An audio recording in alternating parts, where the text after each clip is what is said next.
An unknown India पुस्तक किसके द्वारा लिखा गया था? एन अननोन इंडिया नहीं, नीरज सिंह चौधरी जी के द्वारा। किनके द्वारा लिखा गया था? नीरज सिंह चौधरी जी के द्वारा एन अननोन इंडिया। बताइएगा तो त्रिपिटक किस धर्म से संबंधित है? बौद्ध धर्म से। त्रिपिटक का संबंध किस धर्म से है? बौद्ध धर्म से है। ईद उल जुल्हा के रूप में किसे याद किया जाता है? किसके याद में मनाया जाता है? ये एक पर्व है ईद उल जुल्हा। पैगंबर मोहम्मद शाह के याद में मनाया जाता है। बिल्कुल सही है, पैगंबर मोहम्मद शाह के याद में मनाया जाता है। बताइएगा सिंधु घाटी सभ्यता किस चीज के लिए प्रसिद्ध है? नगरीय सभ्यता के लिए, नगरीय और सुनियोजित शहर के लिए। नगरीय सभ्यता और सुनियोजित शहरों के लिए प्रसिद्ध है सिंधु घाटी सभ्यता, ठीक है ना। राइनोस्कोप से आप किस अंग का जांच करते हैं? राइनोस्कोप से नाक का जांच करते हैं, ठीक है ना, नोज का। यानी कि राइनोस्कोप जो है किसके पास रहेगा? तो नोज के जो डॉक्टर रहेंगे, नाक का जो ENT का जो डॉक्टर रहेगा उसके पास रहेगा राइनोस्कोप। बताइएगा तो देश में आपातकाल लागू करने का अधिकार किसे है? राष्ट्रपति को। देश में आपातकाल लागू करने का अधिकार राष्ट्रपति को है। किस आर्टिकल के तहत करता है? 280 352 देश में राष्ट्रपति जो राष्ट्रीय आपातकाल लगता है 352। राज्य में राष्ट्रपति शासन 356 और वित्तीय आपातकाल 360। चलिए आगे आपको बताना है विश्व में सर्वाधिक क्षेत्रफल में बड़ा देश कौन सा है? रूस। और भारत में सबसे ज्यादा क्षेत्रफल में बड़ा राज्य कौन सा है? राजस्थान, ठीक है ना। ये सब प्रश्न पूछने के बाद लोगों को लगता है कि मतलब क्या ही पूछा जा रहा है, लेकिन देखिए ना क्या हुआ। हाँ चलिए कोई बात नहीं है, आगे आपको बताइएगा नाथपा झाकड़ी जो है जल विद्युत परियोजना किस राज्य में है? हिमाचल प्रदेश में है, ठीक है ना, हिमाचल प्रदेश में है। आगे बताना है कौन सी पहली महिला फिल्म स्टार थी जो राज्यसभा के लिए चयनित हुई थी? नरगिस दत्त। कौन थी? नरगिस दत्त थी, ठीक है ना, नरगिस दत्त जी थी। आगे बताना है लुम्बिनी किसके लिए प्रसिद्ध है? बौद्ध धर्म के लिए, बौद्ध दार्शनिकों के लिए प्रसिद्ध है। लुम्बिनी जो है बौद्ध दार्शनिकों के लिए प्रसिद्ध है। और किस देश में पड़ता है लुम्बिनी? नेपाल में पड़ता है, ठीक है ना। बताइएगा जीन का पृथक्करण करने के लिए यानी कि जीन का संश्लेषण करने के लिए किस भारतीय वैज्ञानिक को नोबेल प्राइज मिला था? हरगोविंद खुराना जी को, ठीक है ना, हरगोविंद खुराना जी को। बताइएगा तो DNA का संश्लेषण सबसे पहले किसके द्वारा किया गया था? आर्थर कॉर्नवर्थ के द्वारा, ठीक है ना। किसके द्वारा? आर्थर कॉर्नवर्थ के द्वारा DNA का संश्लेषण। और वही DNA पे जब क्रोमोसोम का घेरा पड़ जाता है तो क्या बन जाता है? जीन। और उस जीन का संश्लेषण करने के लिए किसे मिला था? तो हरगोविंद खुराना जी को मिला था। प्रोटीन किसके बने होते हैं? प्रोटीन अमीनो अम्ल के बने होते हैं। प्रोटीन किसके बने होते हैं? अमीनो अम्ल के बने होते हैं। शरीर किसका बना हुआ होता है? शरीर किसका बना होता है? कोशिका का। शरीर किसका बना होता है? कोशिका का, सेल का। बताइएगा तो अशोक स्तंभ को दिल्ली किसके द्वारा लाया गया था? FST के द्वारा, फिरोज शाह तुगलक के द्वारा। अशोक स्तंभ को दिल्ली किसके द्वारा लाया गया? ठीक है, अशोक स्तंभ को दिल्ली जो लाया था ना, दोनों को। चलिए आगे आपको बताना है अम्ल वर्षा में कौन सी दो गैस महत्वपूर्ण भूमिका निभाता है? NO2 और SO2, ठीक है ना। आगे आपको बताना है इंसुलिन का उत्पादन किस ग्रंथि से होता है? अग्न्याशय से होता है। अग्न्याशय से इंसुलिन का उत्पादन कहां से होता है? अग्न्याशय से। और अग्न्याशय के कौन से सेल से होता है? बीटा कोशिका से होता है, ठीक है ना। गामा कोशिका से किसका उत्पादन होता है? सोमेस्टोस्टिलिन का, ठीक है ना, सोमेस्टोस्टिलिन का। अल्फा कोशिका से ग्लूकागॉन का, ठीक है ना। ग्लूकागॉन का प्रारंभिक कार्य क्या है? ग्लूकागॉन का प्रारंभिक कार्य क्या है? रक्त में ग्लूकोज की मात्रा का बढ़ाना। रक्त में ग्लूकोज की मात्रा का बढ़ाना किसका कार्य है? ग्लूकागॉन का, ठीक है ना। और इंसुलिन का कार्य क्या है?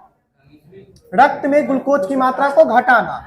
रक्त में ग्लूकोज की मात्रा को घटाना, ठीक है ना, घटाना, नियंत्रित नहीं, घटाना, ठीक है ना, घटाना। और जब बढ़ जाती है तभी तो मधुमेह होता है। शांत रहिए, हम जो बता रहे हैं उसको समझने का कोशिश कीजिए। रक्त में ग्लूकोज की मात्रा को बढ़ाने का कार्य कौन करता है? ग्लूकागॉन। रक्त में ग्लूकोज की मात्रा को बढ़ाने का कार्य कौन करता है? ग्लूकागॉन। रक्त में ग्लूकोज की मात्रा को घटाने का कार्य कौन करता है? इंसुलिन, ठीक है ना। और इंसुलिन और ग्लूकागॉन के स्राव को कौन नियंत्रित करता है? सोमेस्टोस्टिलिन, ठीक है ना। आप ध्यान से देखिए, अगर आपके रक्त में ना ग्लूकोज की मात्रा बढ़ जाएगा ना तो आपको एक बीमारी हो जाएगा जिसका नाम है मधुमेह या डायबिटीज, और उसका नियंत्रण कौन करेगा? इंसुलिन। तो इंसुलिन आपके रक्त में ग्लूकोज की मात्रा को घटाने का कार्य करता है। आप अगर 1 किलो चीनी अगर खा लीजिएगा अभी तो उससे आपको डायबिटीज नहीं हो जाएगा, क्योंकि वो चीनी डायरेक्ट आपके ग्लूकोज जो है वो आपके रक्त में नहीं जाएगा, वो आपके अमाशय में जाएगा और उसका पाचन हो जाएगा। लेकिन अगर रक्त में ग्लूकोज की मात्रा बढ़ रही है तो आपको हो जाएगा डायबिटीज, और उसको कम करने का कार्य कौन करता है? इंसुलिन, ठीक है ना। और कभी कभी ऐसा कंडीशन हो जाता है, उसको बोलते हैं हाइपोग्लाइसेमिया। को क्या बोलते हैं? हाइपोग्लाइसेमिया। तो हाइपोग्लाइसेमिया के केस में एक हार्मोन है, ठीक है ना, जिसका नाम क्या है? ग्लूकागॉन। वो भूमिका निभाता है और ग्लूकोज की मात्रा को बढ़ाता है। और दूसरा केस है हाइपरग्लाइसेमिया, जिस केस में क्या होता है? आपके रक्त में ग्लूकोज की मात्रा बढ़ जाती है। उस केस में कौन भूमिका निभाता है? इंसुलिन, और उसको घटाने का काम करता है। कंफ्यूज नहीं होना है इस सब चीज में, ठीक है ना। बताइएगा, सल्फ्यूरिक अम्ल का प्रयोग आप किस तरह की बैटरी में करते हैं? सीसा संचायक सेल में करते हैं। सीसा संचायक सेल में आप सल्फ्यूरिक एसिड का प्रयोग करते हैं। आगे बताना, हाइड्रोलिक ब्रेक जो है यह किस सिद्धांत पर कार्य करता है? पास्कल के सिद्धांत पे। हाइड्रोलिक ब्रेक किस सिद्धांत पे कार्य करता है? पास्कल के ब्रेक पे। फुहारा किस सिद्धांत पे कार्य करता है? बर्नौली के सिद्धांत पे। सही बोल रहे थे, बर्नौली के सिद्धांत पे। यानी जितना भी आप जो स्प्रे वगैरह, डिओडेंट वगैरह जो यूज करते हैं ना, समझे, वो सब किस सिद्धांत पे कार्य करता है? बर्नौली के सिद्धांत पे कार्य करता है, फुहारा वगैरह। चलिए आगे आपको बताना है, भारत में श्रेष्ठतम प्राकृतिक बंदरगाह कौन सा है? श्रेष्ठतम विशाखापट्टनम। विशाखापट्टनम, ठीक है ना, विशाखापट्टनम, आंध्र प्रदेश, विशाखापट्टनम। भारत का श्रेष्ठतम जो है ना वो प्राकृतिक बंदरगाह कौन सा है? विशाखापट्टनम ही है। भारत का सबसे गहरा बंदरगाह कौन सा है? विशाखापट्टनम ना। क्या हुआ? हाँ, श्रेष्ठतम और गहरा। चलिए आगे आपको बताना, शांत हो जाइए। आगे आपको बताना है, ग्रीन बीच से गुजरने वाली देशांतर रेखा को किस नाम से आप जानते हैं? प्रधान मध्याह्न रेखा, ठीक है ना। ग्रीन बीच से गुजरने वाली रेखा को किस नाम से जानते हैं? प्रधान मध्याह्न रेखा के रूप से। आगे आपको बताना, ब्रह्म समाज की स्थापना 1828 में किसके द्वारा की गई थी? राजा राम मोहन राय जी के द्वारा, ठीक है ना। राजा राम मोहन राय जी के द्वारा कब किया गया था? 1828 में। किसकी? ब्रह्म समाज की स्थापना। नाइलॉन जो है यह पूर्ण रूप से कैसा तंतु है? तो संश्लेषित तंतु है। कैसा तंतु है? संश्लेषित। संश्लेषित का मतलब जानते हैं ना, बनाया हुआ, आर्टिफिशियल रूप से बनाया हुआ। आगे आपको बताना है, पाब्लो पिकासो एक प्रसिद्ध चित्रकार थे, यह किस देश से संबंध रखते थे? स्पेन के थे। पाब्लो पिकासो जो है क्या थे? चित्रकार थे, जो कहां से संबंध रखते थे? स्पेन से। आगे आपको बताना है, तारापुर परमाणु शक्ति संयंत्र में ईंधन के रूप में किसका प्रयोग किया जाता है? यूरेनियम का, ठीक है ना। तारापुर में किसका प्रयोग किया जाता है? यूरेनियम का। आगे आपको बताना है, अ सूटेबल बॉय के लेखक कौन है? विक्रम सेठ, ठीक है ना। अ सूटेबल बॉय के लेखक कौन है? विक्रम सेठ। हाफ गर्लफ्रेंड के लेखक कौन है? चेतन भगत, ठीक है ना। चेतन भगत जी लिखे हुए हैं। और हाफ मून के लेखक कौन है? हाफ मून नहीं, मेरी वेथ क्यून, ठीक है ना। किसके द्वारा लिखा गया? मेरी वेथ क्यून के द्वारा, हाफ मून। और हाफ गर्लफ्रेंड तो सबको याद रहता है, Chetan Bhagat. A suitable boy Vikram Seth, ठीक है ना। गोल्डन गेट किसके द्वारा लिखा गया है? विक्रम सेठ। गोल्डन गेट विक्रम सेठ के द्वारा ही, ठीक है ना। मलेरिया रोग का कारण क्या है? मलेरिया रोग का कारण क्या है? प्रोटोजोआ, ठीक है ना। मलेरिया रोग का कारण क्या है? प्रोटोजोआ। चलिए आगे आपको बताना है, बाजार नियंत्रण के प्रवर्तक कौन है? बाजार नियंत्रण के प्रवर्तक कौन? वो तो बाजार नियंत्रण प्रणाली को अपनाने वाला पहला मध्यकालीन शासक था, ठीक है ना। बिल्कुल सही है, जॉर्ज बर्नार्ड शॉ थे, ठीक है ना। जॉर्ज बर्नार्ड शॉ थे। बाजार नियंत्रण, बाजार के नियम का प्रतिपादक जो किए थे ना, वो कौन किए थे? नियम का प्रतिपादन कौन किए थे? जॉर्ज बर्नार्ड शॉ के द्वारा, अर्थशास्त्री थे, ठीक है ना, इन्हीं के द्वारा किया गया। जनसंख्या का दबाव से संबंधित सिद्धांत कौन दिए थे? मालथस के द्वारा, ठीक है ना, मालथस महोदय के द्वारा ही दिया गया था। जनसंख्या नियंत्रण, जनसंख्या दबाव से संबंधित नियम दिए थे ये, ठीक है ना, मालथस। आगे आपको बताना है business at the rate speed of thought, business at the rate the speed of thought पुस्तक के लेखक कौन है? और रोड अहेड पुस्तक के लेखक कौन है? इन्हीं के द्वारा लिखा गया है, बिल गेट्स, ठीक है ना। Business at the rate speed of thoughts के लेखक कौन है? बिल गेट्स, ठीक है ना। रोड अहेड के लेखक कौन है? बिल गेट्स, ठीक है ना। इनकी और भी बहुत सारी प्रचलित पुस्तकें हैं। आगे आप बताना है विद्युत स्पर्श प्रतिरोध जो है इसमें कौन सा धातु होता है? विद्युत स्पर्श प्रतिरोध में कौन सा धातु का प्रयोग किया जाता है? यानी कि आपका बात कर रहे हैं अर्थिंग जो बनाते हैं ना, वो किस धातु का बनाते हैं? तांबा का बनाते हैं, ठीक है ना, तांबा का बनाते हैं। आगे आपको बताना है फ्यूज तार जो है, एक सुरक्षा युक्ति जो फ्यूज है वो किस धातु का बना होता है? सीसा और टीन, सीसा और टीन। सीसा मतलब ग्लास वाला सीसा नहीं, पीबी, ठीक है ना, पीबी और एसएन का। मलेरिया जो है यह किस अंग को प्रभावित करता है? स्प्लीन को, यानी कि तिल्ली को, ठीक है ना, स्प्लीन यानी कि तिल्ली को प्रभावित करता है। आगे आपको बताना है स्वर्ण जयंती स्वरोजगार योजना का प्रारंभ किस वर्ष किया गया था? स्वर्ण जयंती स्वरोजगार योजना का प्रारंभ किस वर्ष किया गया था? 1999 में किया गया था। आगे आपको बताना है प्रथम भारतीय अंतर्राष्ट्रीय फिल्म महोत्सव का आयोजन कब किया गया था? बंबई में 1952 में किया गया था, 1952 में किया गया था। प्रथम भारतीय अंतर्राष्ट्रीय फिल्म महोत्सव का आयोजन बंबई में किया गया था, 1952 में किया गया था, ठीक है ना, 1952 में। आगे आपको बताना है अगर राष्ट्रपति को आपको हटाना है तो आप किस प्रक्रिया को अपना सकते हैं? महाभियोग की प्रक्रिया को अपना सकते हैं, महाभियोग की प्रक्रिया को। अविश्वास प्रस्ताव वगैरह से नहीं हटा सकते हैं, ठीक है ना, भारत के राष्ट्रपति को। आगे आपको बताना है भारत में मानसून जो है वो दक्षिण पश्चिम मानसून कब खत्म हो जाता है? दक्षिण पश्चिम मानसून सितंबर में खत्म होता है, ठीक है ना, सितंबर में। दक्षिण पश्चिम मानसून जो है कब खत्म होता है? सितंबर में, ठीक है ना, सितंबर में। हाँ, आगे आपको बताना सालाबाई की संधि कब हुई थी? 1782, 82 में, 1782 में हुआ था, ठीक है ना। दर्द दूर करने वाली दवाएं किस नाम से जानी जाती है? एनाल्जेसिक दवाएं, ठीक है ना, दर्द दूर करने वाली दवाएं एनाल्जेसिक दवाएं, ठीक है ना। बुखार दूर करने वाली एंटीपायरेटिक, ठीक है ना, एंटीपायरेटिक दवाएं। आगे आपको बताना है पहली कंप्यूटर भाषा कौन थी? फोरटॉन, ठीक है ना, फोरटॉन। पहली कंप्यूटर भाषा कौन थी? फोरटॉन थी। आगे आपको बताना है आर्यभट्ट का संबंध जो है किस विषय से था? खगोल विज्ञान और गणित शास्त्र से, खगोल विज्ञान और गणित शास्त्र से था, ठीक है ना। आगे आपको बताना दूध में पाई जाने वाली शर्करा जो होती है वो कौन सी होती है? Lactose, lactose, lactose. दूध में पाई जाने वाली शर्करा जो होती है वो कौन सी होती है? लैक्टोज होती है। और फल में पाई जाने वाली शर्करा फ्रुक्टोज, सुक्रोज में फ्रुक्टोज, फ्रुक्टोज। फ्रूट में फ्रुक्टोज, ठीक है ना, सबसे मीठा वही होता है। आगे आपको बताना है जनसंख्या के अध्ययन को किस नाम से जानते हैं आप? डेमोग्राफी, ठीक है ना, डेमोग्राफी।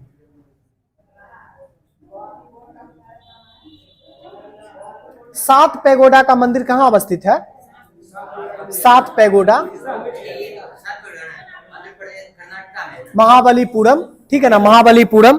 सात पैगोडा वही तमिलनाडु, ठीक है ना, तमिलनाडु में सात पैगोडा का मंदिर जो याद किया जाता है वो किस नाम से? तो महाबलीपुरम, तमिलनाडु को, ठीक है ना। और ब्लैक पैगोडा ओडिशा वाला कौन सा?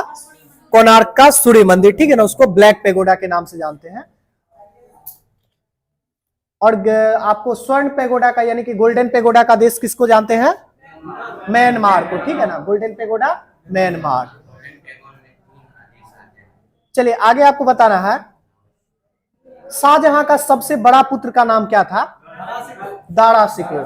शाहजहां का सबसे बड़ा पुत्र कौन था? दारा शिकोह, ठीक है ना। और शाहजहां को लघु अकबर का, सॉरी, दारा शिकोह को लघु अकबर का संज्ञा किसके द्वारा दिया गया था? नहीं, इतिहासकार लेनपुल के द्वारा। किसके द्वारा? लेनपुल के द्वारा, ठीक है ना। चलिए आगे आपको बताना है श्वेत रक्त कनिकाय का निर्माण कहां होता है? WBC का। अस्थि मज्जा में। श्वेत रक्त कनिकाय का निर्माण कहाँ होता है? अस्थि मज्जा में ही होता है। और लाल रक्त कनिकाय का निर्माण अस्थि मज्जा में ही होता है, ठीक है ना। और लाल रक्त कनिकाय का मृत्यु कहाँ होता है? प्लीहा में, लीवर में होता है, यकृत में होता है, ठीक है ना, यकृत में होता है। और उसको उसका कब्रगाह कौन सा है? प्लीहा यानी कि स्प्लीन यानी कि तिल्ली, ठीक है ना। बच्चों में लाल रक्त कनिकाय का निर्माण कहाँ होता है? यकृत में, लीवर में ही बनता है। बच्चा में जो खून बनता है ना वो कहाँ बनता है? लीवर में ही बनता है। और जैसे जैसे डेवलप उसका होता है तो फिर अस्थि मज्जा में बनता है। और अस्थि मज्जा में कौन सा टिश्यू होता है जो आरबीसी को बनाने का कार्य करता है? अस्थि मज्जा का कौन सा? Haematopoietic tissue. कौन सा? हिमेटोपोइटिक टिश्यू होता है, ठीक है ना, याद रखिएगा उसको। आगे आगे आपको बताना है, धर्म का मध्यम मार्ग का प्रतिपादन किसके द्वारा किया गया था? धर्म के मध्यम मार्ग का प्रतिपादन किसके द्वारा किया गया था? गौतम बुद्ध के द्वारा, ठीक है ना। बुद्ध का मध्यम मार्ग कौन अपनाए थे? गौतम बुद्ध, ठीक है ना। Middle path Gautam Buddha. न ज्यादा पीक पर चलना है, न ज्यादा लो चलना है, ठीक है ना। जिंदगी को और सभ्यता का तालमेल बना करके चलना है, ठीक है ना। ये कौन बताए थे? गौतम बुद्ध। सबसे प्राचीनतम वेद कौन सा है? ऋग्वेद। और सबसे नवीनतम? अथर्ववेद। अथर्ववेद जो है सबसे नवीनतम है, ठीक है ना। पंपा का नाम सुने होंगे, यह एक कवि थे, ठीक है ना। ये किस भाषा के कवि थे? कन्नड़ भाषा के, ठीक है ना। पंपा जो है कन्नड़ भाषा के कवि थे। चलिए आगे आपको बताना, एक बैरल में कितना लीटर होता है? 159 लीटर। एक बैरल में 159 लीटर के बराबर होता है, ठीक है ना। बौद्ध धर्म का प्रचार किस भाषा में किया गया था? पाली भाषा में, ठीक है ना। और पाली उस समय का आसान भाषा था और प्राकृतिक उस समय का टफ भाषा था, ठीक है ना। आगे आपको बताना है, हरित क्रांति के जन्मदाता कौन है? नॉर्मन बोरलॉग जी को हरित क्रांति के जन्मदाता नॉर्मन बोरलॉग जी, ठीक है ना। पदार्थ के परमाणुवाद का प्रणेता किसे माना जाता है? डाल्टन को। पदार्थ के परमाणुवाद के प्रणेता कौन माने जाते हैं? जॉन डाल्टन, ठीक है ना। परमाणुवाद का सिद्धांत कौन दिए थे? John Dalton. कनाद जो है ना, हाँ वो भारत में जो है ना, भारत में परमाणु बम का भी अगर बात करें, अणु बम का बात करें, ठीक है ना, तो वो कौन दिए थे? कनाद के द्वारा। अणु के बारे में जो विस्तृत से बताए थे वो कौन बताए थे? कनाद बताए थे, भारतीय। आगे आपको बताना है, भारत का राष्ट्रीय खेल क्या है? हॉकी या क्रिकेट? क्रिकेट, हॉकी ही ना। भारत का राष्ट्रीय क्या हुआ? भारत का राष्ट्रीय खेल कोई नहीं है। भारत का राष्ट्रीय खेल हॉकी है, ठीक है ना। हॉकी ही है, भारत का राष्ट्रीय खेल हॉकी है। ऐसे में तो आप लोग को कंफ्यूज कर देगा। चलिए आगे आपको बताना है, विश्व का सबसे बड़ा महाद्वीप कौन सा है? एशिया। विश्व का सबसे बड़ा महाद्वीप एशिया, ठीक है ना। आगे आपको बताना, विश्व का सबसे छोटा महाद्वीप कौन सा है? ऑस्ट्रेलिया। स्टील या आयरन में वस्तुओं के ऊपर किसकी परत चढ़ाने को ग्लोबलाइजेशन कहते हैं? जस्ता यानी कि जिंक की परत चढ़ाने को ग्लोबलाइजेशन के नाम से जानते हैं। आगे आपको बताना, भारतीय संविधान सभा के प्रथम सभापति कौन थे? प्रथम सभापति डॉक्टर राजेंद्र प्रसाद, ठीक है ना। भारतीय संविधान सभा के प्रथम सभापति कौन थे? डॉक्टर राजेंद्र प्रसाद। ये बता देते हैं, जब भी आपसे सच्चिदानंद सिन्हा के बारे में एग्जामिनर पूछना चाहेगा तो एक शब्द जरूर इस्तेमाल करेगा, अस्थायी, ठीक है ना, निश्चित रूप से इस्तेमाल करेगा, तब दीजिएगा। भारतीय संविधान सभा के सभापति कौन थे? डॉक्टर राजेंद्र प्रसाद, ठीक है ना। जैसे ही संविधान सभा के बारे में जैसे अगर एग्जाम, प्रथम 9 दिसंबर को सच्चिदानंद सिन्हा, क्या वो अस्थायी तौर पे थे, ठीक है ना, अस्थायी तौर पे थे। बता क्या? शांत रहिए, शांत रहिए, हम बताते हैं। यहाँ क्वेश्चन सेट करने के लिए हम आप कुछ भी क्वेश्चन सेट कर दे अलग बात है, लेकिन आयोग जब क्वेश्चन सेट करता है ना तो बहुत गहराई के साथ सेट करता है। तो अगर आयोग को अगर मन होगा कि आपसे ये टेस्ट करे कि आपको सच्चिदानंद सिन्हा और डॉक्टर राजेंद्र प्रसाद दोनों के बारे में जानकारी है कि नहीं, तो आपसे अस्थायी लगा देगा। अन्यथा संविधान सभा के जो अध्यक्ष थे वो कौन थे?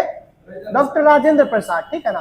और ये कौन नहीं जानता है कि 9 दिसंबर 1946 को जो है ना संविधान सभा के अस्थायी तौर पर चुने गए थे सच्चिदानंद सिन्हा, और इसके साथ साथ मनोनीत किए गए थे एक उपाध्यक्ष जिनका नाम क्या था, फ्रैंको एंथोनी। और बाद में चल करके 11 दिसंबर 1946 को 2 लोगों का चुनाव होता है, जो किसके द्वारा, तो संविधान सभा के द्वारा ही चुना जाता है सर्वसम्मति से, डॉक्टर राजेंद्र प्रसाद को अस्थाई अध्यक्ष और उसके बाद एच.सी. मुखर्जी को उपाध्यक्ष चुना जाता है, ठीक है ना। और उपाध्यक्ष एक और थे, 2 व्यक्ति को उपाध्यक्ष चुना जाता है, अभी नाम नहीं याद आ रहा, हम अभी बताएंगे कुछ देर में, ठीक है ना। 2 लोग उपाध्यक्ष थे, संविधान सभा के 2 उपाध्यक्ष थे, एच.सी. मुखर्जी के, हरेश चंद्र मुखर्जी के साथ एक और व्यक्ति थे, ठीक है ना।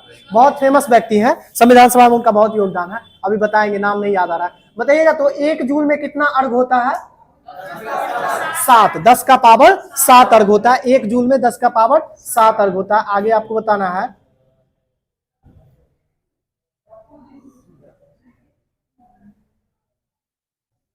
लैंप में तेल जो है ऊपर चढ़ता है किस क्रिया के द्वारा, कैपिलरी क्रिया के द्वारा, ठीक है ना, कैपिलरी क्रिया के द्वारा ही चलता है। छोड़ देते हैं, बंद कर दीजिए इसको, बंद कर दीजिए।